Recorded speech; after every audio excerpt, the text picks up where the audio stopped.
Cannabis Common Sense, the show that tells the truth about marijuana and the politics behind its prohibition.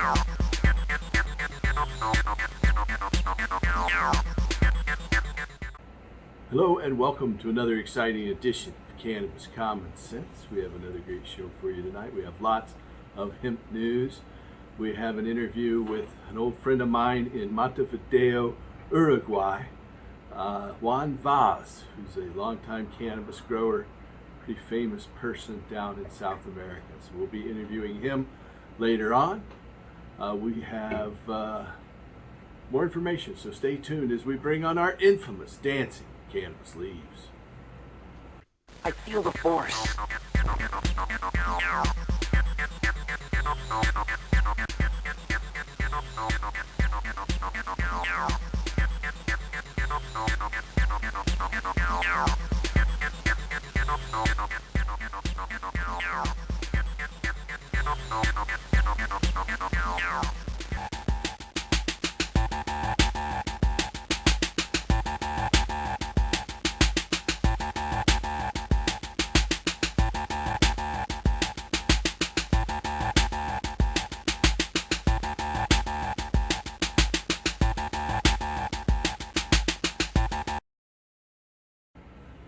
Okay, our first story tonight is from the other side of the world. Yesterday, Russia sentenced Brittany Griner to 9 years in a penal colony for simple possession of a cannabis vape cartridge. This is obviously a grotesque affront to the concept of justice and an unfortunate reminder of how draconian marijuana laws remain around the globe.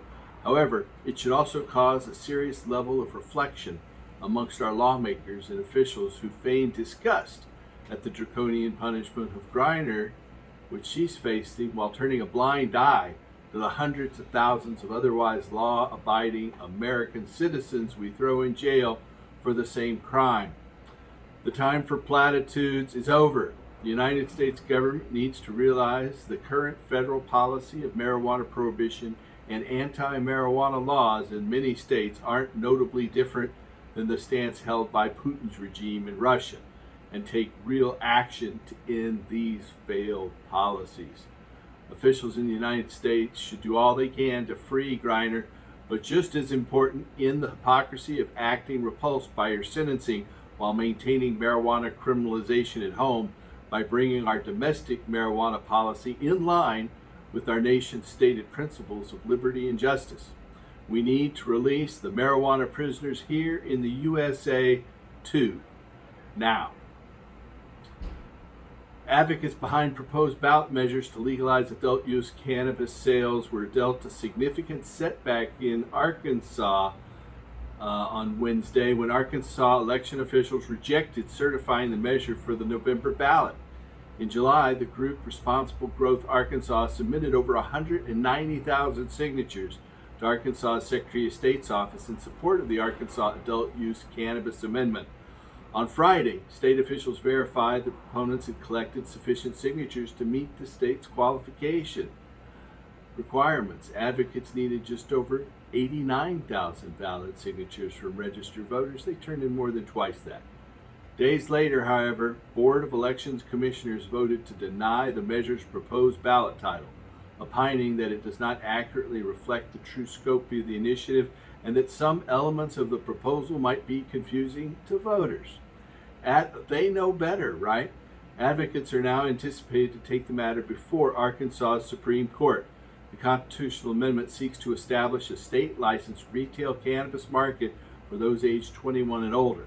It also seeks to expand the state's existing medical cannabis access program by increasing the total number of licensed dispensaries and eliminating certain taxes.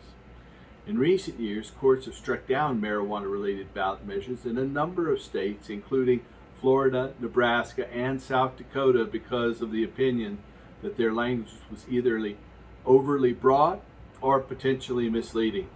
Adult use legalization measures have already qualified for the 2022 ballot in Maryland and in South Dakota. Signatures in support of separate state efforts have been turned in and or awaiting verification in Missouri, Nebraska, which is medical marijuana only, North Dakota, and Oklahoma. so voters in several other states will decide on marijuana-related ballot measures in November. Here's an update of where these efforts currently stand. In Maryland, lawmakers have approved a proposed constitutional amendment, House Bill 1, which asks voters, quote, "Do you favor the legalization of adult-use cannabis in the state of Maryland?" End quote. State lawmakers also approved complementary legislation, HB 837, which defines marijuana possession limits and facilitates the automatic review and expungement of past criminal records. If approved by voters, the referendum will take effect on July 1st, 2023. At that time, adults will be legally permitted to possess up to 1.5 ounces of cannabis or 12 grams of cannabis concentrates.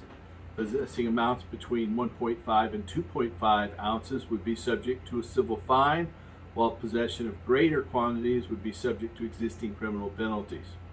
Lawmakers would still need to enact additional legislation next session to establish rules and regulations governing a legally regulated cannabis marketplace in Maryland.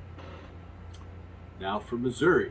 A citizens' initiative sponsored by the group Legal Missouri 2022 seeks to allow those 21 years and older to possess, purchase, consume, and cultivate marijuana while allowing those with nonviolent marijuana-related offenses to automatically have their criminal records expunged. In May, representatives announced they had submitted more than 385,000 signatures. That's more than double the total 171,592 signatures necessary to place the proposed constitutional amendment on the ballot in Missouri. However, because the proposed measure is a constitutional amendment, advocates are required to obtain a set percentage of signatures, 8%, from 6 of the state's 8 congressional districts. Officials on Tuesday said that their initial counts only verified a sufficient number of signatures from the 1st, 2nd, 3rd, and 5th districts. In response, Dan Feets, the chair of the Legal Missouri 2022 board and an activist for decades with Missouri Normal, says, quote, "We're in the process of working with the Missouri Secretary of State to show why local and county clerks have undercounted valid signatures. We'll have the appropriate number of validated signatures by August 9th's deadline." Now for Nebraska. Nebraskans for Medical Marijuana, or NMM, have submitted signatures supporting 2 separate measures for the 2022 ballot. One, the Medical Cannabis Patient Protection Act, which protects patients with serious health conditions and their caregivers from arrest, and 2, the Medical Cannabis Commission Act, which regulates private businesses to provide medical cannabis to qualified patients. In 2020, activists met Nebraska's signature requirement, but nonetheless had their measure struck from the ballot after the Nebraska Supreme Court issued an opinion finding that the initiative's language violated the state's single subject rule requirement. That's why this year's effort is divided into 2 separate measures. Nebraskans for Medical Marijuana turned in over 90,000 signatures for each of the medical cannabis legalization measures, just above the roughly 87,000 necessary to qualify them for the November ballot. In addition to the campaign's slim margin, activists are also involved in a legal fight over the state's ballot access laws. In North Dakota, representatives from the group New Approach North Dakota have turned in 25,762 signatures to North Dakota's Secretary of State's office. That total is roughly 10,000 signatures above the number of signatures necessary to qualify, which is 15,582, which would qualify it for the 2022 ballot. Those signatures await verification from state officials. The proposed measure would legalize the possession of up to 1 ounce of cannabis, up to 4 grams of cannabis concentrate, and up to 500 milligrams of cannabis in an infused product, and the cultivation of up to 3 cannabis plants. Historically, North Dakota has long had one of the highest marijuana arrest rates in the nation, despite having among the lowest reported marijuana use of any state. In Ohio, advocates with the Coalition to Regulate Marijuana Like Alcohol have agreed to a settlement that will postpone any opportunity for voters to decide on a citizens-initiated marijuana measure until November 2023. During the interim, Normal Appalachia of Ohio is working with local partners to target municipalities across the state for local measures to eliminate criminal and civil penalties for marijuana possession. In past year, numerous Ohio cities have approved local measures depenalizing marijuana-related activities. In Oklahoma, representatives from the New Approach PAC recently turned in over 164,000 signatures to Oklahoma's Secretary of State's office in an effort to place a binding statewide marijuana legalization initiative on the November ballot. That totals well above the number of signatures necessary to qualify for the 2022 ballot, which is 94,911. This initiative allows adults 21 and older to purchase and possess up to 1 ounce of cannabis and grow up to 6 mature cannabis plants and 6 seedlings for personal use. The measure also provides pathways for the resentencing or expunging of criminal records. Because this initiative does not alter the Oklahoma Constitution, fewer signatures are needed to place the measure on November's ballot. Earlier this year, Republican Governor Kevin Stitt claimed that voters were misled when they approved medical cannabis legalization.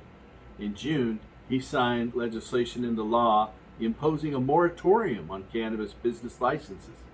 While campaigning for governor, Stitt said that he personally opposed legalizing marijuana for adults and he would campaign against it, but he also acknowledged that he would respect the will of the voters should they decide in favor of it. From South Dakota. For the second consecutive election, voters in South Dakota will decide on a ballot measure to legalize marijuana use by those aged 21 and older. In May, the Secretary of State's office confirmed that advocates had secured the necessary number of signatures to place the initiative on November's South Dakota ballot. It permits adults to possess up to 1 ounce, home cultivate up to 3 mature plants, and transfer without remuneration limited quantities of cannabis, so you can give it away. The measure does not seek to establish a regulatory framework governing the licensed production and retail sale of marijuana. Advocates limited the scope of the measure after a previous, more comprehensive measure that had been approved by voters in 2020 was struck down by the state Supreme Court. And in our state-by-state countdown, finally, we go to Texas. The only way to change marijuana laws statewide in Texas is through the legislature, which meets every 2 years for approximately 140 days, much like Oregon's. However, localities have discretion for implementing first chance and diversion programs and more. For cities that are home rule cities, they can also pass any regulations or laws that it deems necessary unless the state law prohibits it. Ground Game Texas is working in several home rule cities across Texas to depenalize personal cannabis possession. Recently, voters in the city of Austin, Texas overwhelmingly approved a local ballot measure, Proposition A, depenalizing marijuana possession and prohibiting police from executing, quote, no-knock warrants, end quote.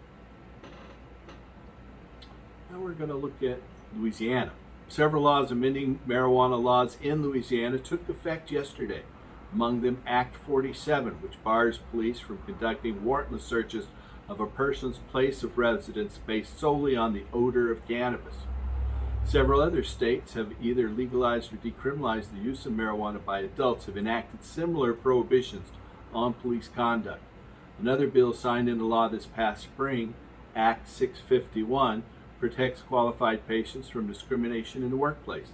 It mandates, quote, no state employer shall subject an employee or prospective employee to negative employment consequences based solely on a positive drug test for marijuana, end quote, if they are a state-registered medical cannabis patient.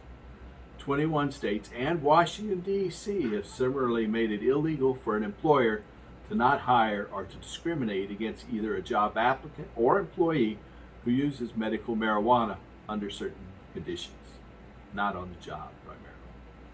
Nearly 30,000 Louisiana residents are registered to participate in the state's medical cannabis access program. A third bill, Act 499, legalizes any marijuana-related paraphernalia that is solely used or intended for use for the inhalation of raw are crude marijuana, tetrahydrocannabinols, or a chemical derivative of tetrahydrocannabinols when the person is a patient of a state-sponsored medical marijuana program. A fourth bill, Act 439 in Louisiana, provides immunity from criminal prosecution to out-of-state medical cannabis patients. Hooray! Similar legislation, Act 438, was also signed into law. Finally, a fifth bill, Act 444, expands the pool of health professionals who can issue medical cannabis authorizations to include certain nurse practitioners. These are common sense reforms to provide further and sorely needed protections and freedoms for patients and others. Lawmakers are to be commended for putting politics aside and taking these important steps forward. Additional legislation also took effect today, Act 478 in Louisiana, and makes it unlawful for an operator or passenger in any motor vehicle while the motor vehicle is being operated on a public highway or right-of-way to smoke or vape any form of marijuana. Violators will be subject to a $100 fine. Under the new law, a police officer may only enforce the provisions of this section as a secondary action when the law enforcement officer detains a driver for another violation. From Massachusetts, many middle-aged women acknowledge consuming cannabis products to alleviate menopause-related symptoms, according to survey data published in the journal Menopause.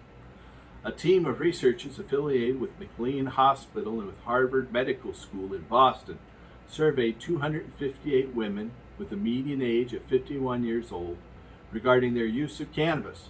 The majority of the respondents, 79%, said that cannabis effectively treats menopause-related symptoms. Women were most likely to report using cannabis to alleviate sleep disturbances and to regulate mood. Respondents were most likely to report consuming cannabis via smoking. The authors of the report concluded, quote, "The current study indicates that many individuals are currently using commercially available medical cannabis products as an adjunct treatment for menopause-related symptoms. The most commonly reported indications for medical cannabis use were menopause-related disturbances of sleep and mood anxiety, indicating these symptoms may be salient targets for future clinical trials of cannabinoid-based therapies. Future research should continue to examine medical cannabis use for menopause-related symptoms, including assessing how unique cannabinoid profiles, modes of use, and other medical cannabis use characteristics impact safety and efficacy," end quote. Previous surveys have estimated that 1/3 of women consume cannabis for purposes of managing menopause-related symptoms. The full text of this study, a survey of medical cannabis use during perimenopause and postmenopause, appears in this month's issue of the magazine Menopause. Our last story tonight is also out of Massachusetts.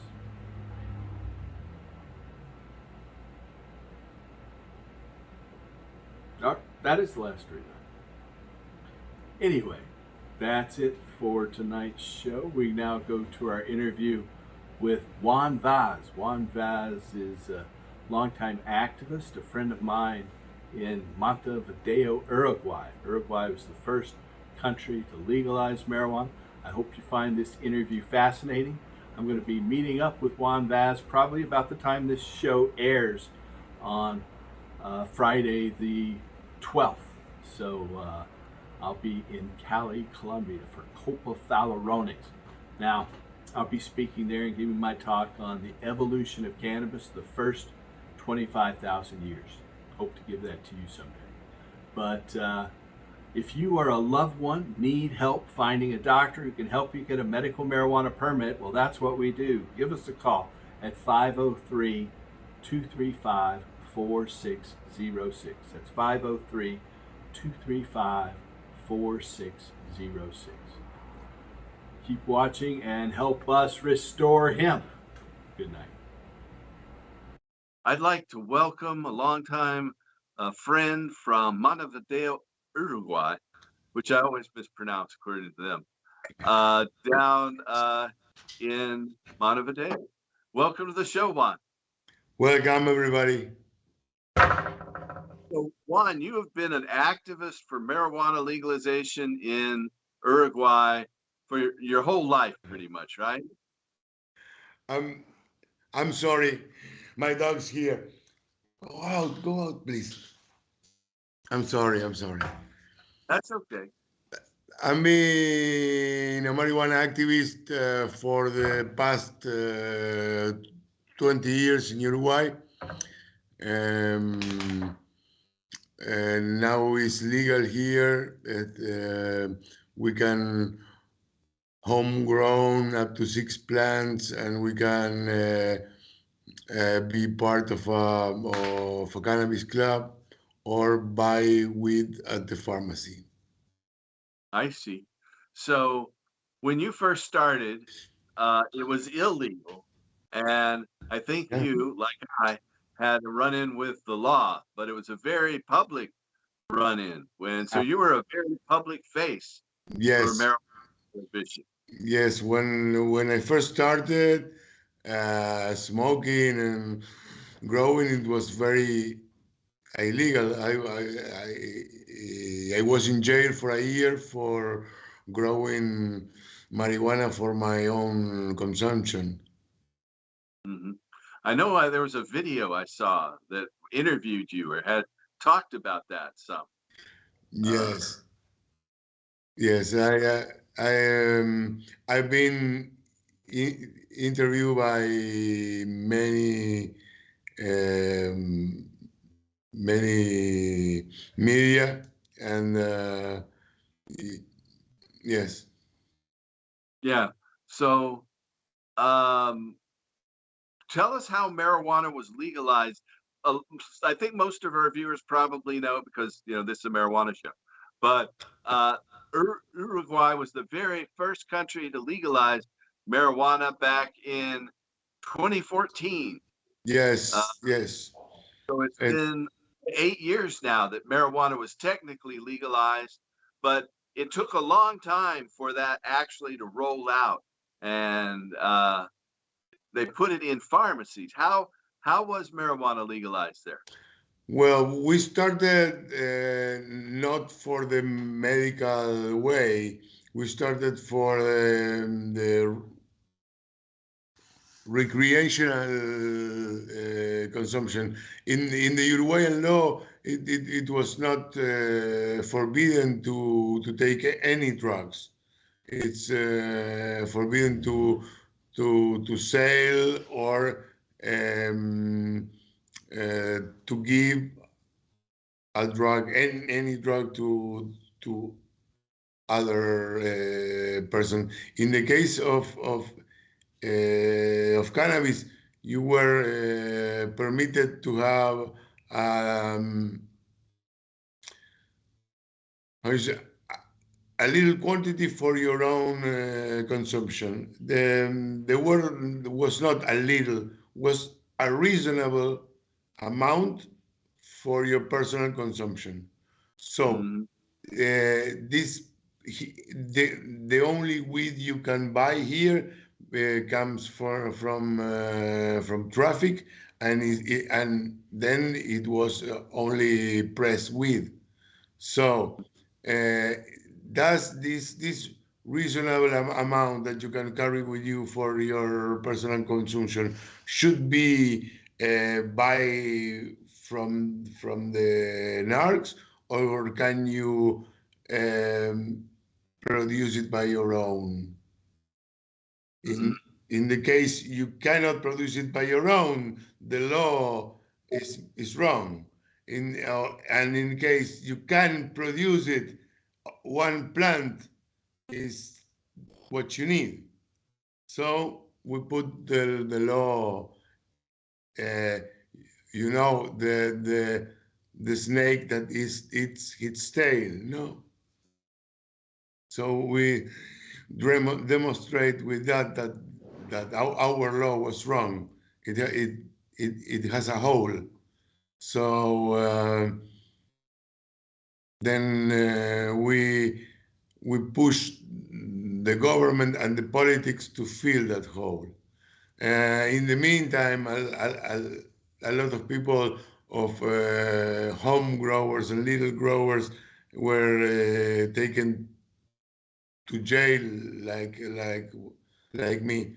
So it, we at that time we were ruled by a president called Jose Mujica.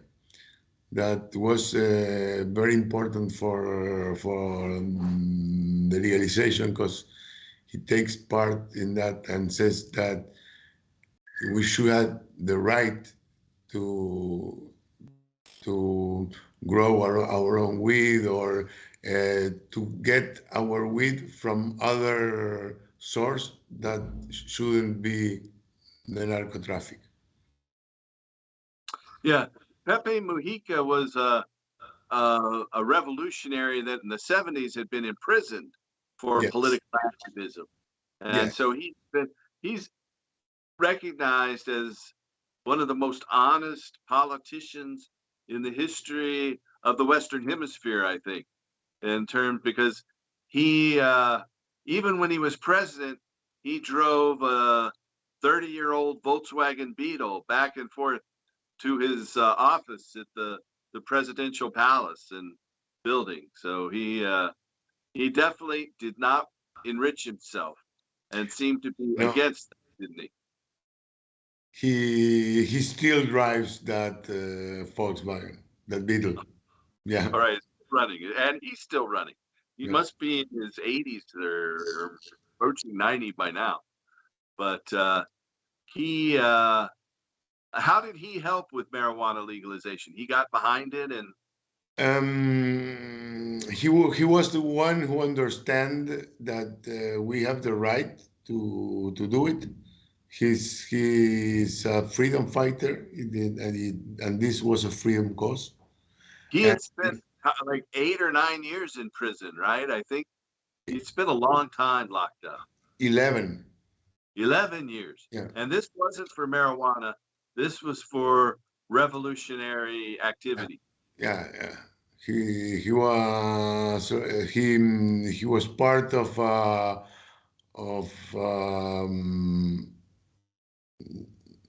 revolutionary party. So he get caught a couple of times during the 70s. One time they ran out of prison. It was they make a tunnel and they many of the political prisoners of that time ran from that jail, and then they catch him again and put him in, in prison for a long time. Pepe Mujica doesn't understand what marijuana means for us, but he understands what freedoms means to us, and he gave us the chance to manage that freedom. Now, the implementation of marijuana legalization in Uruguay has been slow in coming. You're allowed to grow your own. How many plants can you grow? You can grow up to 6 plants for And person. then you can have a club and have a club produce the cannabis for you. Kind of, I think, what had been a Spanish model at the time, though in Spain, I think they've wiped out a lot of those clubs. Yes, what Pepe Mujica and the law and its time gave us was the right to get the cannabis from our own source. They don't want it to be a market. They don't want people make money with it because they don't understand. So we can we can grow for ourselves. We can have a club of 45 members where we can grow up to 99 plants, and we can buy some cheap, not so bad and At the the pharmacy very cheap, very cheap, like $1.50 the gram, and it's for of course best that the swag you can get on the black market. I see. A lot of the swag out there is Paraguayan reed, right? It's like Yeah. like what Mexican used to be here in the United States. Oh, I think Mexicans dry it more. Uh, Uh-huh. Paraguayan press the weed almost green for losing the less weight possible, and with a lot of seeds, and it smells like nitrogen. Well, I'm glad I've never smoked any of that. But Oh, for years, I I used to think that the marijuana smell was that. Poor me. that's what you could smell. Yeah. I um so how does it work at the pharmacy? You just go in and you buy uh Oh, for everything um, you got to get registered. I am registered as a home grower, and you go to the mail office, to the post office of your neighborhood, and with your ID, and you tell them that you want to be part of that club, or that you want to grow up to 6 plants at home, and it's very easy, and you can do it in minutes. right. I remember I went to the first Expo Cannabis and the second Expo Cannabis there in Montevideo. I think that's where we met back Yeah, then. They had a booth there at the Expo Cannabis, signing up the government office, signing up new patients to try to bring them in at this cannabis event. yeah. So, how is that working for people? Is that uh, something that people like, or do people want to change that? Most of the thing people like, the one that are involved in clubs, and um, I'm a home grower. I work in a club, and my sons are part of that club, and we have a club federation, and we join every month to discuss which kind of modifications we want for the law. 45 members for a club is very few, and we need more plans too. And maybe we need different kind of um, licenses. You can the license of for a club for 45 members is for free, but we think that if you want to have a one for 200 members, it should have a cost. Why not? Or for 500 members, why not? Fine. That's a So big. yeah, or uh,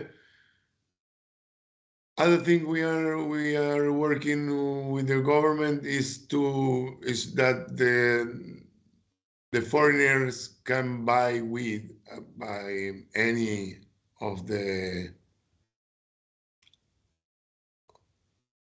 methods of Yes. weed Right in now, anyone.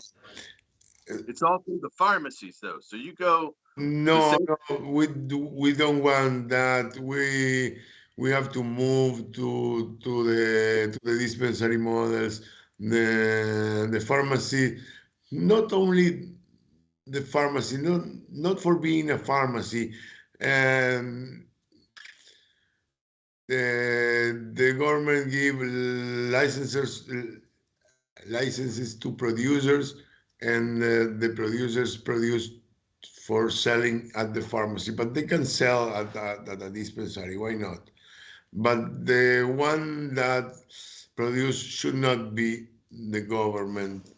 They should be little farmers, and they should have the right to go with their crop to the dispensary and sell it there, and then the dispensary to the tourist or to the public. We don't want big companies to come and make shitty weed and get a lot of money from that. We want the money to spread to the small farmers that have not that have the knowledge, years of knowledge on how to grow their weed. That's what we want to do here in Oregon as well. A lot of them have been priced out just because here where they're able to get a license, they stopped issuing the licenses because they said they had several years of cannabis in inventory. And so they haven't issued new licenses in several years now, and they put a moratorium on it into the future. But let's switch topics just a little bit though.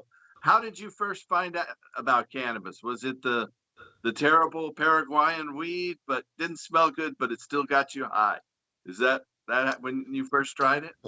I smoked Paraguayan weed the first time, and it didn't kick me. That's Uh-huh. it's usual the first time you smoke. Then then Mexican marijuana. When I was just 11 years old in Texas, I then didn't try the very first time. then I went to the beach, and some surfers gave me a toothpick from Hawaiian, they say, weed, and that was my first joint, the Nice. one that hit me. How old were you? We're 17 or some, yeah, 16, 17, 17, I think. I see. But once you knew that this is something that's good.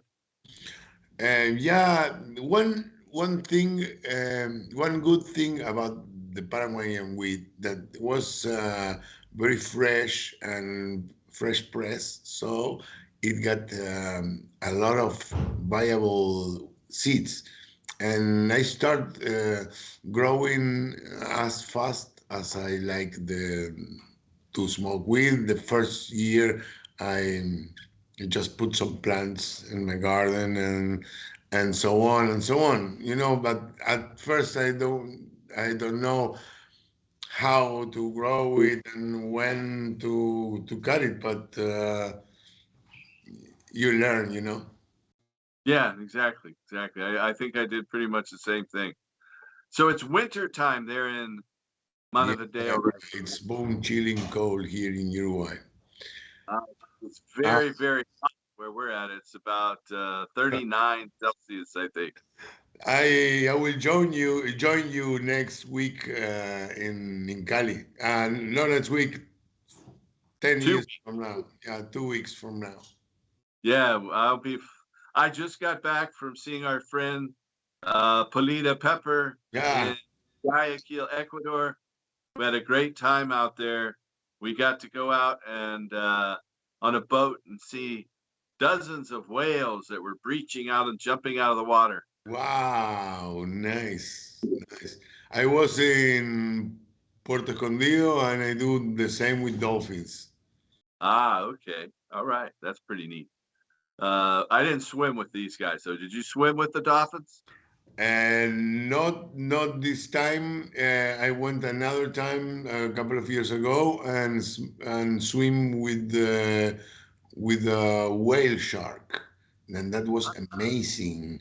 A big animal like a dinosaur swimming next to you. It was a Was that in the Gulf of Mexico?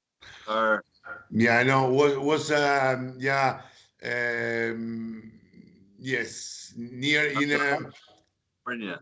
So I guess they call it the Sea of Cortez. No, it was in Yucatan in a place called Holbox. Oh, okay, okay.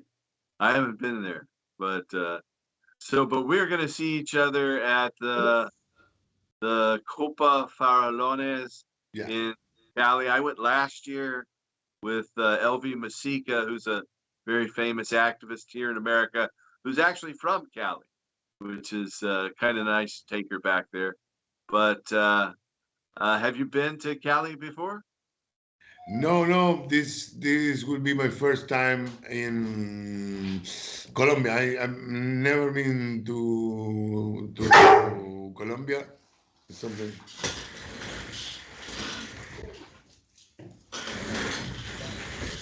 He was to go out. And this is my first time in Colombia. I'm very anxious to be there and see the people, the growers. I want to see Valle del Cauca, and they say they will show us a lot of grow operations there. Yeah, I visited the Cowcook Grow operations along with our producer, Bill, here back in 2016. Uh, we went on a tour up in that area around Vizio and the Cauca area. So we need to go back. I know that. Now it's legal. Now there are a lot of legal operations there. They have licenses and they're legally exporting to Canada and Europe. So Yeah. they're definitely jumping forward. Are you planning on going to any other cities in Colombia? Yes, yes. I'm planning to go to Medellin, and I'm planning to go to Santa Marta. Oh, okay, okay, neat. Santa Marta is probably I when I first started using marijuana, most of it was all Mexican. Then Yeah, we get Colombian marijuana from Santa Marta, from Santa Marta. changed the market back then. I haven't been to Santa Marta, but I've been to Medellin many times. But this will be my third trip to Cali. So we came through there when we visited it in 2016. Uh, so um, I look forward to seeing you there. I think we'll have a lot of fun, especially Yeah, on that we will. anyway.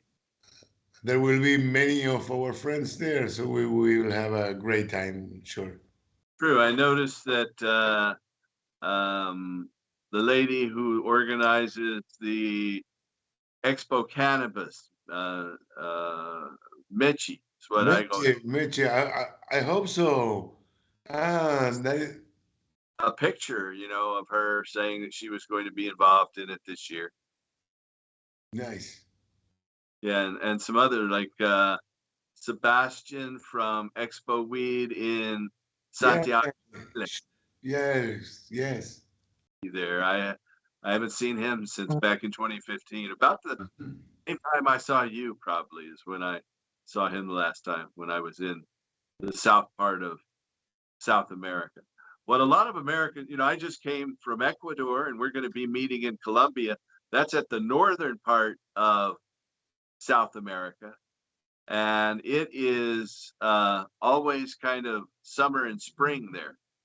But once you get to Colombia and Ecuador, from where I'm at, you're only halfway to Montevideo and Uruguay. Yeah, you're It's only halfway. far on the other side of the equator to get there. Like you're in freezing, bone chilling weather, and we're in very, very hot heat wave here. But, You know, I live uh, at, at the coast near the ocean here in Montevideo, and I live a few blocks away from a friend of yours, Gaston Chirri Willy. how is Cheery doing? He's fine. He's fine. He was at home a couple of days ago. He has a little girl, a funny little girl that goes to school. Oh, Is good. I her know first school. he's living with his daughter again. I know he was heartbroken when they'd had some marital dispute. No, but that was time That- ago. Now he's I'm glad to hear that. happy again. He's happy again. He came here to Oregon back 10 years ago. For a couple of years, you know, he went back and forth legally under his visa requirements, but he came back and helped in our gardens here in the United States. And I do think he managed to take some clones back to Uruguay way back then. I know we work together in we used to grow CBD flowers for the European market, and we manage for 14,000 plants grow. Ah, Yeah, that's a big growth. yeah, big grow, like 5 hectares. I think he told me at the time he was working with you, and he was very grateful for the position. Yeah. And I'm glad to hear he's doing well now. Tell him I send my love. Yes, it will. It will. It was a real good opportunity, and we make a lot of experience in growing. But both we like more the recreational grow and the THC plants. Yes, The sure. CBD, not the same. It's a No, no, good, it's not the same. but it's not the thing that mainly motivates us. It good. It's very difficult to have the opportunity of sprout a lot of seeds and grow and see and take care of a lot of plants, the nutrition, the um, everything, and everything you put it plus 14,000, and that's give you a lot of experience, you know. Yeah, that is a big one. Uh, So yeah, here in Oregon, we are only allowed to grow a garden. We don't have a limit on the number of plants, but each license can only grow a little less than a third of a hectare. Hmm. So we can't grow that big. Back in 1998 and 99, I worked in Switzerland on a cannabis farm that was 10 hectares, and that was pretty neat. It was legal in Switzerland from 97 till 2002. So that's where I first saw big gardens, and it was open to the public too.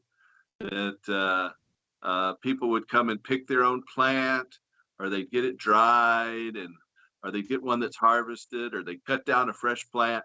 It was Cannabis land in near Freiburg in Switzerland back then.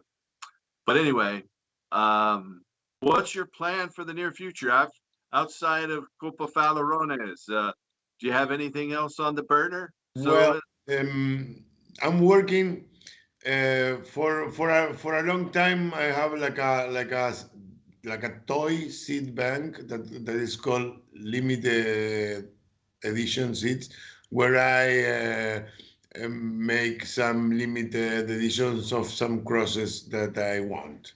And in the during the pandemic, I was working a lot with a lot of crosses and seeds and making seeds and very with my focused on that. And now I have a lot of strains, a lot of them focused for extraction and with a variety of terpenes that I want to show to the people. So I went to Mexico to show it. I will go to Colombia to give away some seeds so the people can see my work. And then from Colombia, I came to back to Uruguay for 15 days, and then I will go to Davao, Brazil. That will be held the 7th. no, Dabadoo are a series of cannabis extract contests Yeah, that a lady who is considered the often called the Queen of Hash, Mila Janssen from Amsterdam in the Netherlands. She has been kind of the organizer, and she's putting on this year, I understand, a series of these Dabadoo events. Yeah, every year she makes a series because the Dabadoo is held by her. We organize it in every country, but if the lady didn't come, there's no No. Dabadoo. So last year I think she made the States a lot of locations in the States, and this year she will make the South American tour that includes Brazil, Uruguay, Chile, Peru, and I don't know if Colombia and Mexico, or no, Costa Rica and Mexico. Oh, And so I will jump in the tour and the first Lavadu in Brazil. We rent a van. We will plot it with the brands that will join us, and we will make something like a documentary, or we will film it down from Curitiba to Florianopolis. Then we will stop and make something there with the growers and the people of Florianopolis. Then we will go to Porto Alegre and then to Montevideo, where we organize the Dabadu here. Then they will. in Montevideo. When is that? I'm What sorry. is when is the Montevideo Dabadoo? Montevideo Dabadu will be held at 1st October. Ah, the 1st of October. Okay. All right. Well, that sounds like it'll be fun. Um, I know when I visited you there in Montevideo, you had a grow shop, cannabis activist shop in downtown Montevideo. I Really nice used, paintings. I've got some good pictures of that. I used to have a lot of things because everything I have it was useful for the movement. I have a shop. I'm not a shop owner. I'm a grower. So when I can, I sell the shop and put myself onto the growing, And now I have a small room with 8 LED lamps where I grow for the club, and eventually in season we make. This year, I think we will make THC plants for the industry. I hope we can make THC plants for recreational.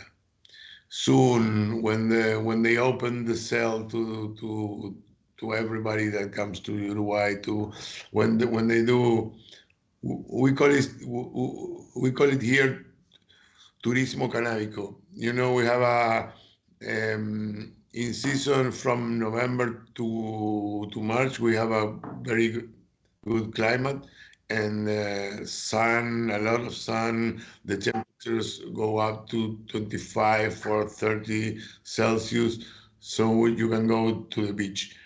And Lovely there, I gotta say. I really like the beach with the hand coming up out of the sand. yeah, in Punta del Este, Punta del Este is a very, very nice coastal city that in the summer they have 100,000 more inhabitants than in winter. So it's a lot of people. So we live a part of Let our them buy your living cannabis. is made of the tourists. So if we cannot sell legally to the tourists will come and buy from the black market, Right. and so nobody benefits from that. So we are working on a permit that allowed us to produce and sell to the tourists. We want that for this year. We are working on that. How does it look? Does it look like you'll have a good chance to get it through the government? It looked like always. They first start saying no, but we're used to hear that word, and uh, we will push it. We will push it, and we will get it. If not this year, the next, and that's how it works, you know. And when I first uh, tell them that we need to legalize, they laugh. And now we are legal. So we are used to get a no as an answer, but we don't mind. We will still. Broke, broke the ground internationally for marijuana legalization from a nation back in 2014. So, or was it even earlier? Was it 2013? It was 2013. Yeah. Yeah, I thought it was 2013. That was the first nation to legalize it, and it definitely put Uruguay on the map in terms of world cannabis history. And so you definitely, I know tourists start to show up and they can't buy it except from somebody on the black market. It's probably Paraguayan swag weed if they do get that, right? Yeah. Yeah. Yeah. So, is there anything else you want to say in closing here, Juan? Anything that you want to tell our audience or talk about? I want to thank you, Paul, because for your work and for spreading the word always. We need more Paul Stanfords there. Thank you. I really appreciate that, Juan. And you passed my love and greetings to our friend Cheery Willie there. I will. I will. I hope he can come. I missed him at one event in Mexico, and I haven't had our paths come that close to crossing again. Yes, I tell him that